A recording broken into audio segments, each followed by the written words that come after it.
Bonjour à tous. Alors on poursuit notre petite série sur la philosophie marxiste. Donc là on est au troisième épisode. Aujourd'hui on va parler de l'impérialisme et de l'exterminisme. Donc ça va être dans la poursuite de ce qu'on avait dit la dernière fois sur le léninisme. Je te laisse démarrer. D'accord, alors une première petite chose au sujet de l'impérialisme et du capitalisme. Évitons de commettre une erreur qui consisterait à croire que combattre l'impérialisme, c'est exactement la même chose que combattre le capitalisme.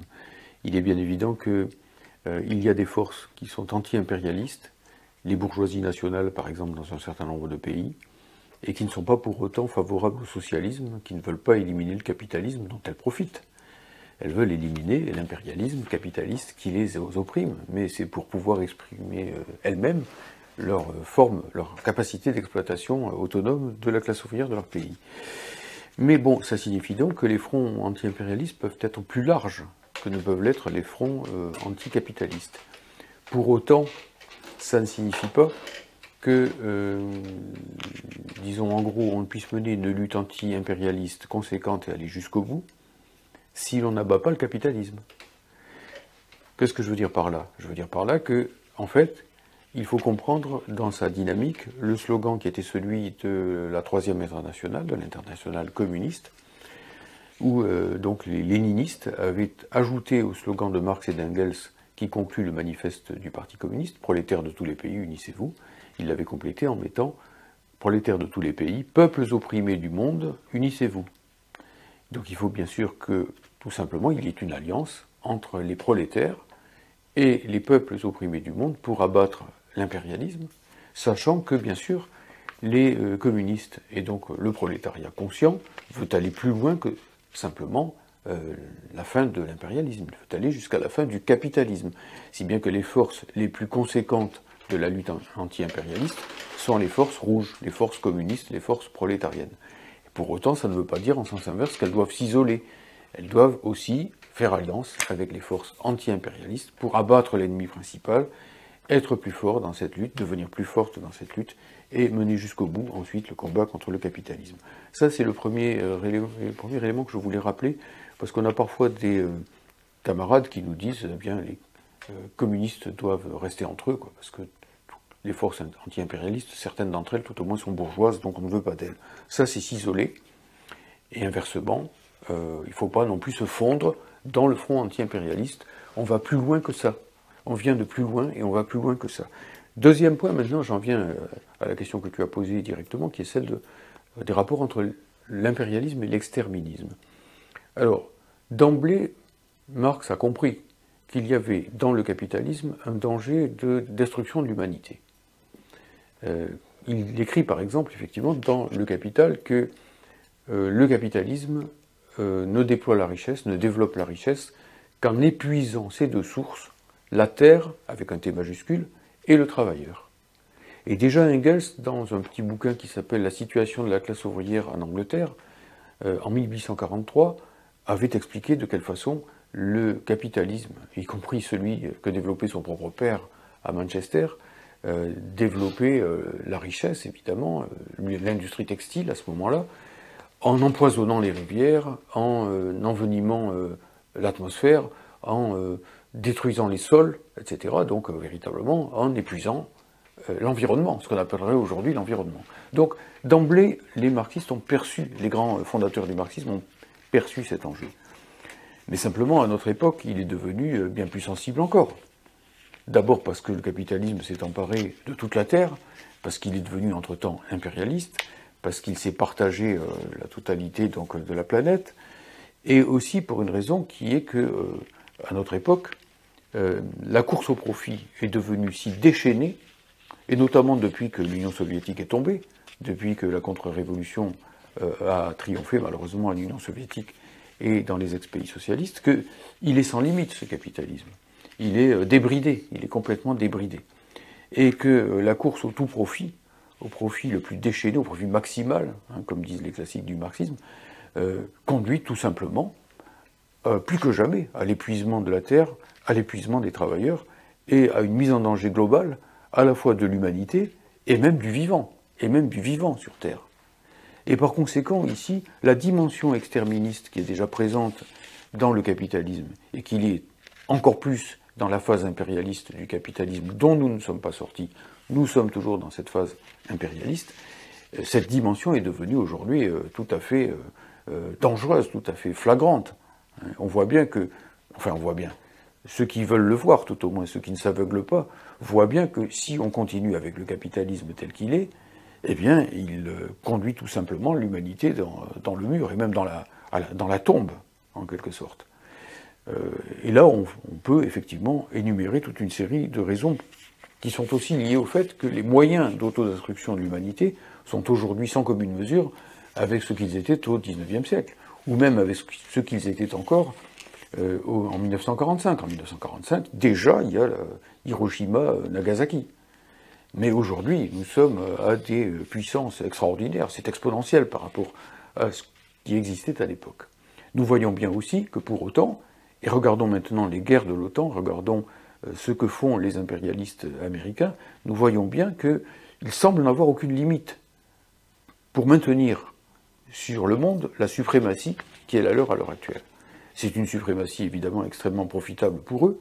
Le fait que le dollar domine le monde, le fait que l'armée américaine possède 80% des armes mondiales, ça leur donne un avantage colossal sur tous les pays du monde, et ça fait que, bon, enfin, en gros, le monde entier travaille pour les États-Unis et travaille pour leurs vassaux directs, les pays anglo-saxons et les pays de l'Union européenne, pour l'essentiel, tout au moins les grands pays de l'Union européenne.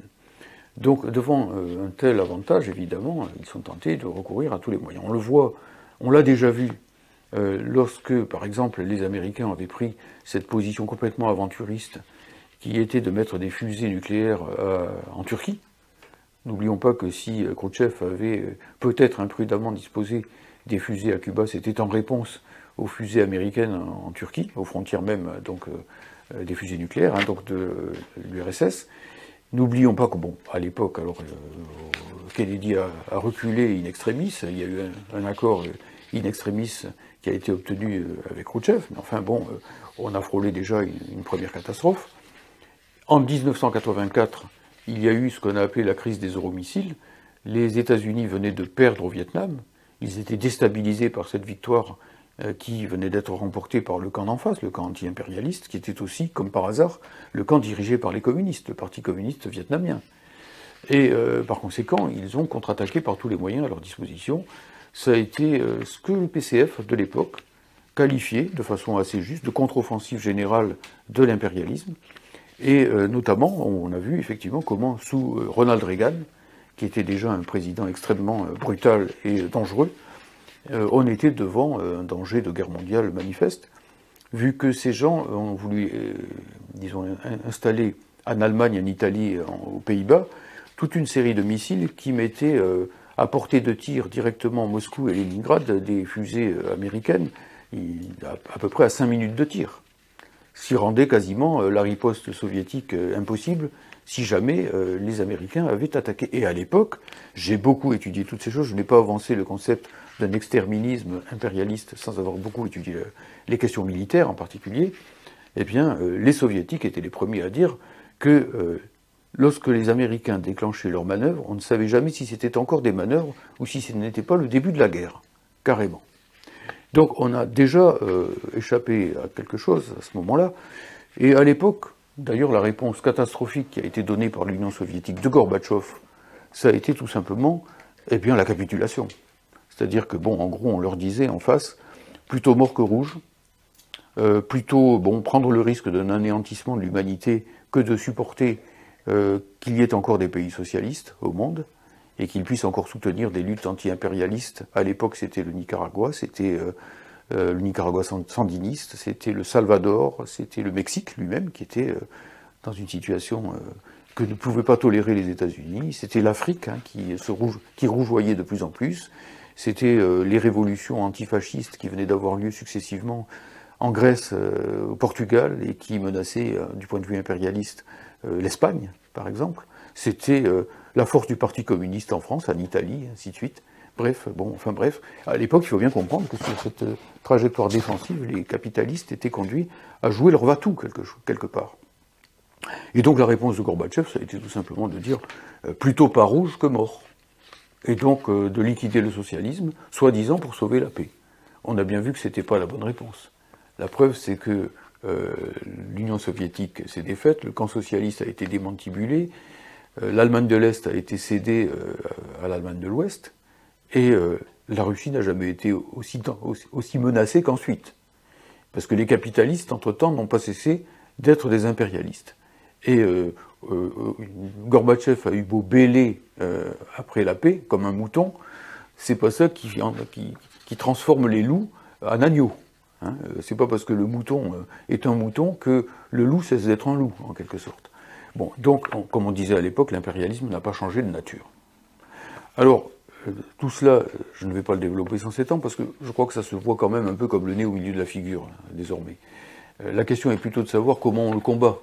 La question est plutôt celle de savoir comment on peut combattre l'impérialisme et l'exterminisme. Et donc ici, je dirais que le concept d'exterminisme n'est pas, comme on le croit, un concept pessimiste, qui signifie « aïe aïe aïe, on va tous crever ». C'est un concept qui montre aussi combien le système capitaliste, le système impérialiste, est usé, est socialement usé. Quand un système en vient, pour se maintenir, à menacer de mort toute l'humanité et même le vivant, c'est qu'il a fait son temps. Et c'est que par conséquent, il y a derrière lui, effectivement, véritablement des forces ultra-réactionnaires qu'il faut absolument débouter de toutes les façons possibles et imaginables.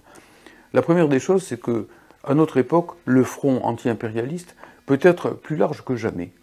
Parce qu'il y a effectivement, à l'échelle du monde, effectivement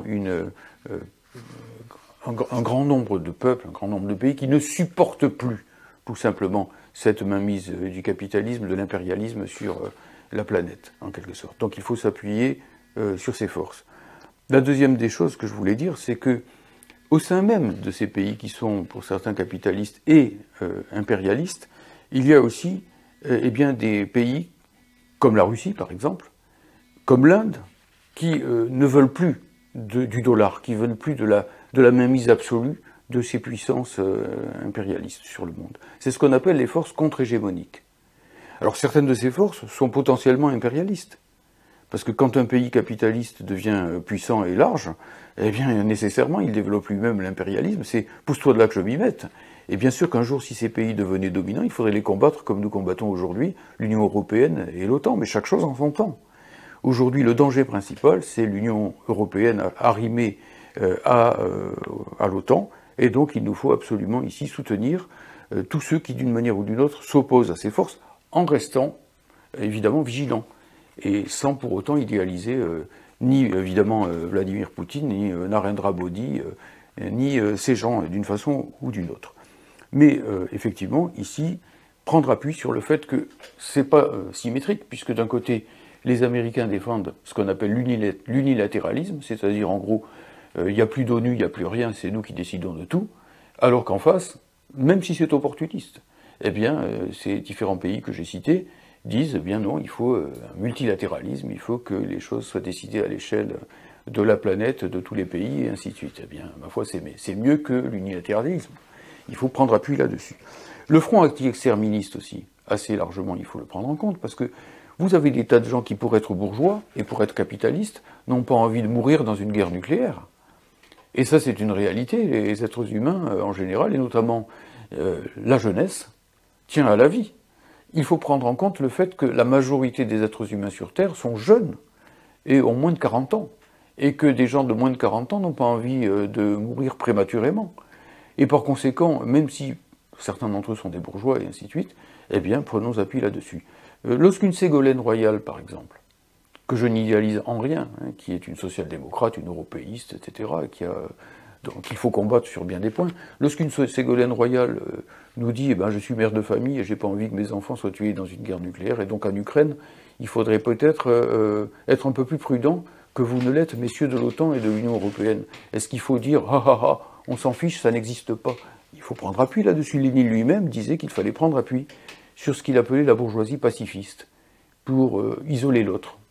Par exemple, comme les bolcheviks ont tenté de prendre appui sur Aristide Briand et sur un certain nombre de bourgeois pacifistes français, ou sociaux-pacifistes français, sans être dupe, hein, bon, parce que Aristide Briand n'en était pas moins un partisan du capitalisme et de l'impérialisme. Mais bon, il faut jouer des contradictions de l'adversaire. Lorsque Pierre de Gaulle, hein, qui est donc proche, par la nature des choses, d'un certain Charles de Gaulle, nous dit qu'il faut se distancier de l'OTAN, et le danger principal aujourd'hui, c'est bel et bien l'Union européenne et l'OTAN. Et lorsqu'il nous rappelle que le général de Gaulle avait chassé l'OTAN, enfin tout au moins les bases américaines de l'OTAN de notre pays, eh bien, il serait stupide de notre part de ne pas prendre appui là-dessus, alors que le Parti communiste français, en 1965 ou 66, quand de Gaulle avait fait ça, avait soutenu la politique gaulliste, qui d'ailleurs s'était complétée parce que l'année suivante, effectivement, de Gaulle avait reconnu la Chine populaire et était allé à l'Union soviétique. Eh bien, si on peut diviser le camp impérialiste, il faut le faire, et donc ici, développer les forces anti-exterministes. Mais pour finir quand même, la principale force anti-exterministe, c'est la classe ouvrière.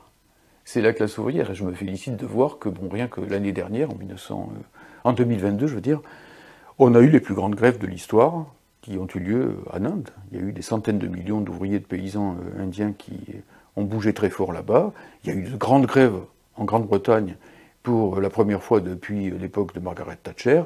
On a eu un grand mouvement en France, même s'il n'a pas encore triomphé. Et on voit partout, aux États-Unis même, la classe ouvrière a mené des luttes très dures dans le monopole capitaliste John Deere, qui s'occupe de machines agricoles, ou à Amazon, ou dans d'autres secteurs de ce genre. Objectivement, c'est cette force qui porte le plus l'espoir d'un combat contre l'exterminisme, puisque ce sont des forces de vie. Les ouvriers se battent pour les salaires, ils se battent pour les droits sociaux, ils se battent pour la santé, ils se battent pour l'éducation. C'est ça, pourquoi se battent les travailleurs, c'est-à-dire pour des conditions de vie, hein, pour les conditions de vie. Alors qu'évidemment, les impérialistes portent à eux la mort, comme la nuée porte l'orage, dirait Jean Jaurès, effectivement. Donc c'est la classe ouvrière qui reste ici le point majeur d'ancrage pour nos luttes. L'argent pour les salaires, pas pour la guerre, hein, comme nous disons dans les manifestations. Et pour finir, je dirais qu'il faut atterrir sur une phrase de Fidel Castro et Duce qu'on ne comprend pas toujours. Ils terminaient tous les deux leur discours au peuple cubain par la patrie ou la mort, le socialisme ou mourir. Hein, patria o muerte, socialisme o morir. Et il ne faut pas le comprendre seulement, comme on le fait souvent, sous l'angle purement héroïque. C'est-à-dire, bon, il faut être capable de se battre pour le socialisme, y compris de donner sa vie comme l'a donné le Che, par exemple. Ça, oui, bien sûr, ça reste vrai. Mais au-delà de ça, il faut bien comprendre ce que ça veut dire à notre époque. Ça veut dire que si à notre époque, on ne développe pas le socialisme et le communisme, si le monde entier ne passe pas un jour ou l'autre au socialisme et au communisme, eh bien, l'humanité va se suicider. Parce que le capitalisme, tel qu'il est aujourd'hui constitué, avec sa recherche effrénée du profit à tout prix, avec ses guerres interimpérialistes, avec sa mondialisation de l'exploitation et avec aussi les moyens dont il dispose, les moyens débridés dont il dispose, peut mener tout simplement l'humanité à la destruction. Si bien que la bonne réponse n'était pas du tout celle de Gorbatchev, on l'a vu.